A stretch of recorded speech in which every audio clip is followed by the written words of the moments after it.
I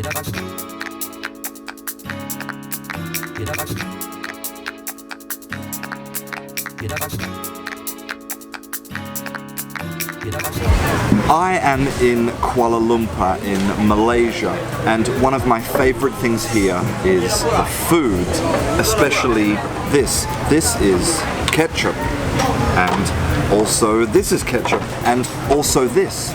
You see, ketchup is the Malaysian word for sauce, and over time this word got sucked into English, and now today it only means that tomato stuff that you buy at your local supermarket.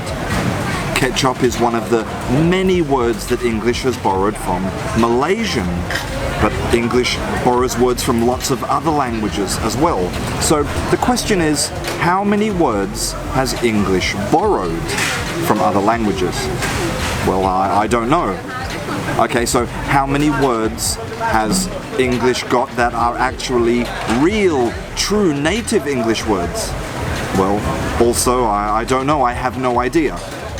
Now, the reason I can't answer those questions is not because I'm ignorant, it's because those questions are impossible to answer.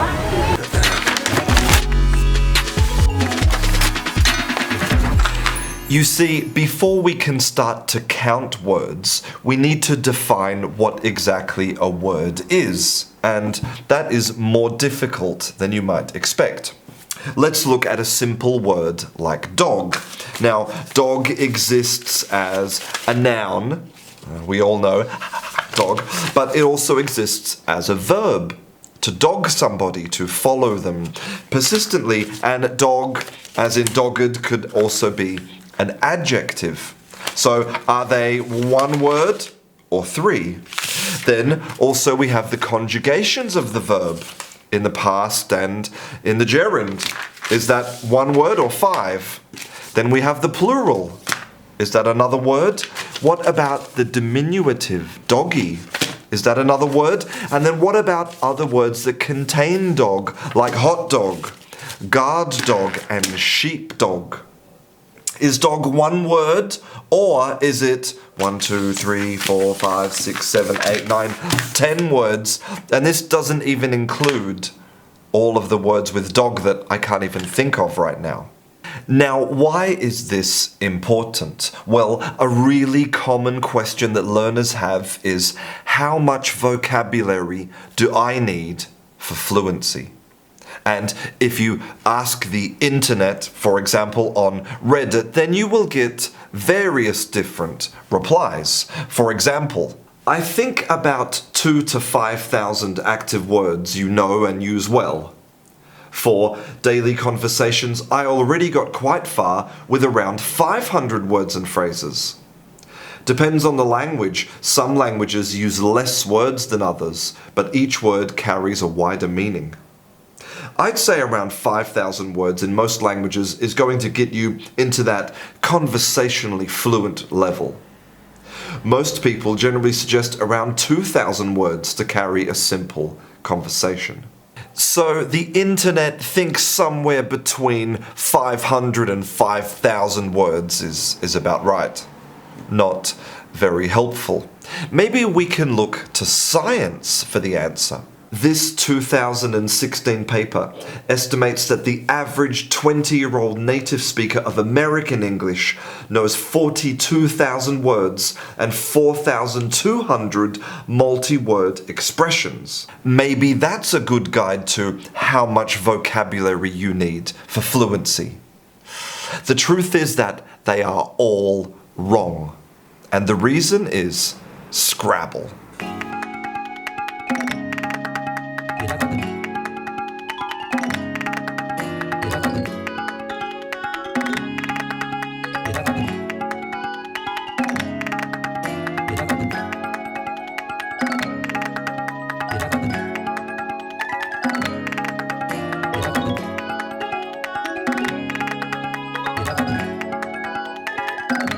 Nigel Richards is the 2017 and 2018 French Scrabble champion. His fellow competitors describe him as an extraterrestrial, a machine, a person with a perfect command of French vocabulary. But here's the thing, Nigel Richards isn't French. He's from New Zealand. He doesn't even speak French. He just memorized the French Scrabble dictionary. He's not a francophone, I can confirm that. Yves Brenet, the vice president of the Belgian Scrabble Federation and organizer of the Francophone Championships, told France TV. Nigel will say bonjour with an accent, and he can also give the score in French, which is obligatory, but that's all. So although he knows more French vocabulary than most French people, his fluency in French is 0. So how much vocabulary do you need for fluency? Well, the answer is that you are asking the wrong question. It's a bit like asking how many tomatoes you need to make the perfect Neapolitan pizza. Yes, you need tomatoes, good tomatoes, but you also need flour and yeast and salt and water and mozzarella cheese and olive oil and basil, and all of those ingredients come together to make something beautiful. So instead of asking how much vocabulary you need for fluency, you should be asking how much practice you need for fluency. And the answer is a lot.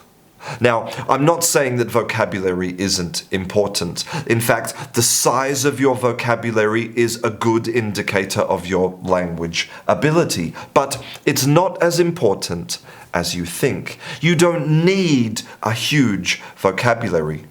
This study shows that actually using advanced vocabulary makes you appear less intelligent. And this study shows that the 3 most common ways of learning vocabulary, flashcards, cloze activities, and crosswords, are actually not very effective. Now, maybe you think I'm trying to sell you the easy way. Learn a language without all of that difficult and boring memorization. But actually, it's the opposite. Sitting down and memorizing lists of vocabulary, that is what's easy. What's really hard is to enter into a conversation and share your thoughts and feelings and ideas and listen and show your personality and put yourself at the risk of being ashamed. You can't hide behind those language learning apps on your telephone that only teach you how to memorize vocabulary. Vocabulary is nothing without grammar, without good pronunciation, without rhetoric, without the art of conversation, without having something to say. We must always approach our language learning with a view to communication.